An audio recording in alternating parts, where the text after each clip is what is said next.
Bonjour, aujourd'hui une vidéo pour voir comment je vais mettre en place une structure pour supporter une balançoire. Oui, parce que j'ai pas de portique et j'ai des arbres qui sont soit pas assez vieux, donc pas assez gros, soit qui n'ont pas de branches déportées pour mettre la balançoire. Donc je vais vous montrer ça, comment je vais utiliser des madriers pour pouvoir mettre ça en place sans abîmer l'arbre, parce que pour moi c'est important. Allez, générique.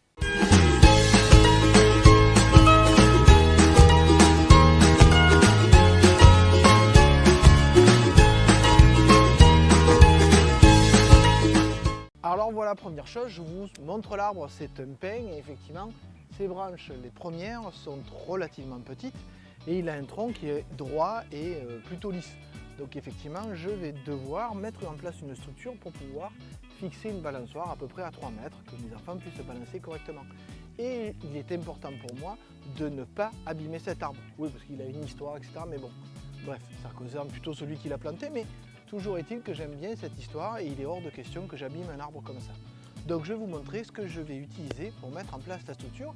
D'abord, je vais mettre deux madriers ici que je vais fixer par des tiges filetées et bien serrées, bien évidemment, pour que ça puisse faire une pince sur laquelle je viendrai poser les madriers qui serviront de déport pour mettre la balançoire. Et non seulement je vais mettre une pince ici, mais je vais en mettre une en dessous pour pouvoir mettre des morceaux de bois à 45 degrés pour supporter encore plus le déport, pour être sûr que ces madriers ne bougent pas. Oui, parce qu'il y aura mes fils dessus et peut-être moi aussi, mais bon, on verra ça à la fin. Donc déjà, première chose, je vais prendre les mesures ici pour savoir quelle taille je coupe pour faire mes pinces, pour pouvoir coincer mon arbre et servir de support.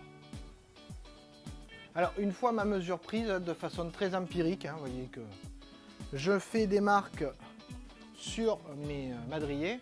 Oui, parce que du coup c'est du 7,5 par 22,5. Normalement ça devrait tenir et puis ça permettra assez de portance pour supporter le poids du madrier avec 3 mètres de déport, enfin un peu moins de 3 mètres mais non. Donc voilà, donc maintenant je vais découper ça grâce à ma scie à onglet.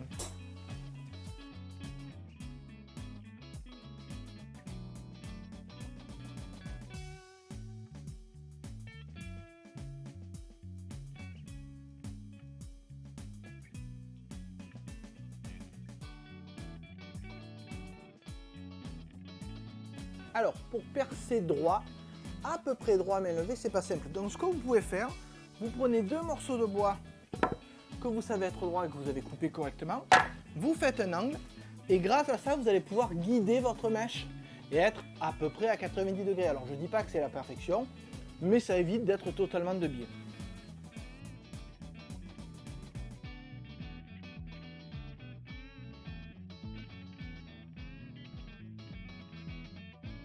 Pour permettre que l'eau s'écoule mieux, je vais casser un peu les arêtes ici, en tout cas pour les parties qui seront en dessous, ce qui permettra à l'eau de couler et de ne pas s'accumuler là de façon inutile. Bien évidemment, ce bois sera traité pour être à l'extérieur, mais deux précautions valent mieux. Ensuite, pour le dessus, je vais faire une découpe un peu particulière pour pouvoir emboîter les poutres qui viendront dessus carrément. D'abord, je vais passer à l'arrondi ici grâce à ma défonceuse sous table.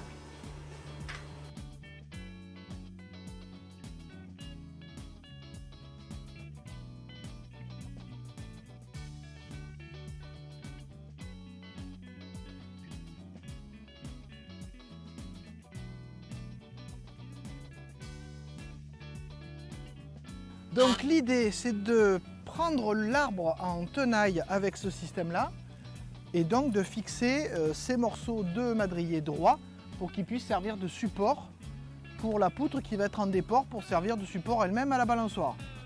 Hein, j'espère que vous suivez. Donc du coup, pendant que mon fils tient de l'autre côté, vous voyez le truc tout flou là, c'est mon fils. C'est dommage, hein, vous voyez pas sa mine ravie. Et j'ai obligé à se défaire de son ordinateur, c'est pas sympa. Ah oui, c'est vrai, tu n'étais pas dessus. Autant pour moi. Et pendant qu'il tient, moi je vais essayer de mettre en place ça. Et après, on serre.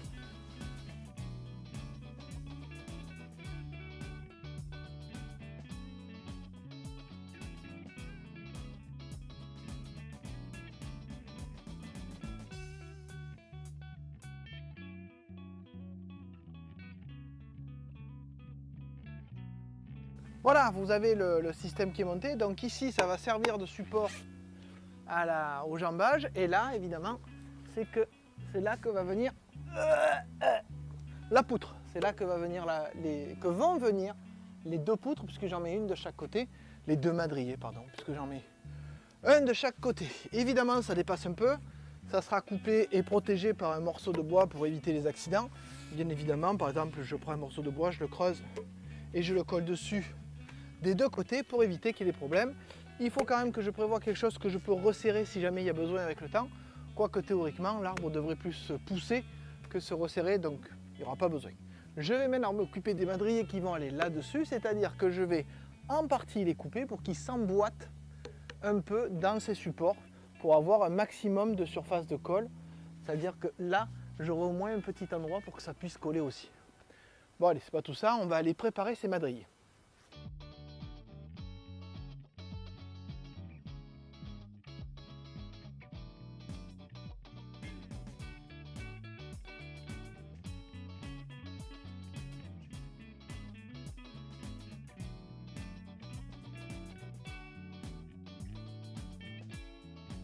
Alors c'est bon, maintenant j'ai bien poncé ces poutres, j'ai arrondi, j'ai fait un coup d'affleurage sur les bords, que ce soit plus doux si jamais les enfants les attrapent et que s'il pleuve, l'eau puisse s'écouler. Bien évidemment, il y aura un traitement qui sera mis sur ces poutres. Et il va falloir que je fixe ces poutres avec les renforts que j'ai mis sur le bois. Alors vous remarquez ici, là que j'ai creusé la poutre, puisqu'elle va venir s'emboîter dessus. Et je vais utiliser des Spax High Force qui sont plates, hein, on le voit ici. Elles sont plates et donc elles peuvent s'enfoncer comme ça et plaquer le bois l'un contre l'autre. Bien évidemment ici je vais utiliser de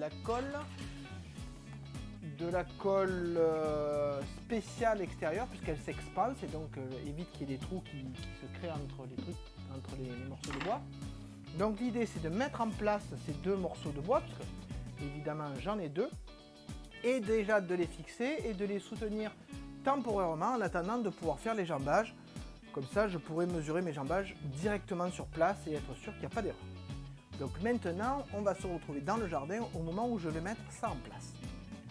Bien, alors maintenant que la découpe est faite, je vais poser la poutre ici comme l'autre, avec le creux. Donc l'idée c'est de la poser, de la fixer et après de faire un jambage pour être sûr que ça tient bien et de resserrer ici parce qu'avec tout le poids qu'il y a, ça bouge. Bon allez, en route.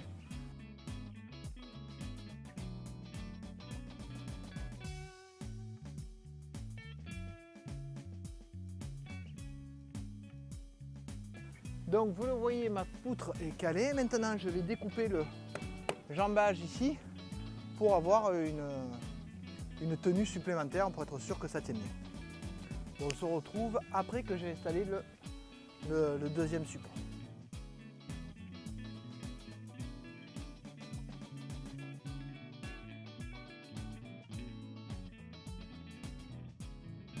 Bien, alors j'ai mis le deuxième jambage, vous le voyez ici, vissé, collé, vissé, collé.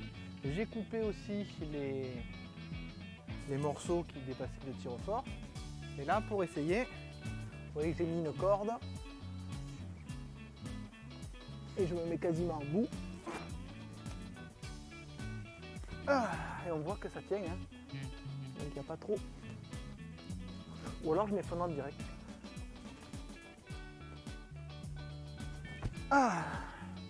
Donc je suis relativement content de la résistance du système. Maintenant il me reste à peindre le tout pour évidemment le protéger des intempéries. Je le ferai sûrement au pistolet pour que ça aille plus vite. Et fixer la balançoire bien évidemment à bonne distance de l'arbre pour que mes enfants puissent se balancer correctement. Allez, plus que quelques trucs et on passera à la conclusion. Alors vous voyez que l'étape de peinture a été commencée, malheureusement il a plu un peu et donc ça a délavé la peinture, ce qui explique sa couleur relativement claire. Il faudra que je repasse des couches.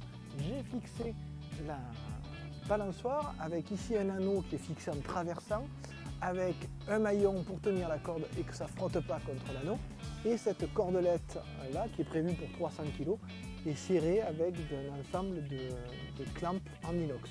Ça m'a permis de mettre la balançoire. Et donc ça permet de l'utiliser sereinement sans aucun souci. Là, c'est pas la corde qui frotte, c'est l'anneau, donc ça tient très très bien. Et vous le voyez, ça supporte largement mon poids quand je suis en train de me balancer. Bon, bien évidemment, j'aurais pu avoir des améliorations, notamment ici, j'aurais pu prendre ce système-là, cette accroche-là, et la mettre au-dessus des premières branches, comme voilà. Oui, ça m'aurait fait une assise supplémentaire, ça aurait donné une sécurité supplémentaire, une résistance supplémentaire. Bon, jusque-là c'est bien, ça aurait été encore mieux à refaire, pas tout de suite, je le ferai comme ça. Donc j'espère que vous avez apprécié ce petit bricolage et les idées que j'ai développées pour pouvoir le mettre en place. Si c'est le cas, n'hésitez pas à mettre un commentaire, à mettre un like, à vous abonner à la chaîne si ce n'est pas encore fait, parce que ça permet de donner de la visibilité et donc ça me permet d'avoir du temps pour faire d'autres vidéos qui, je l'espère, vous plairont aussi. Et si c'est le cas, donc je vous dis à bientôt.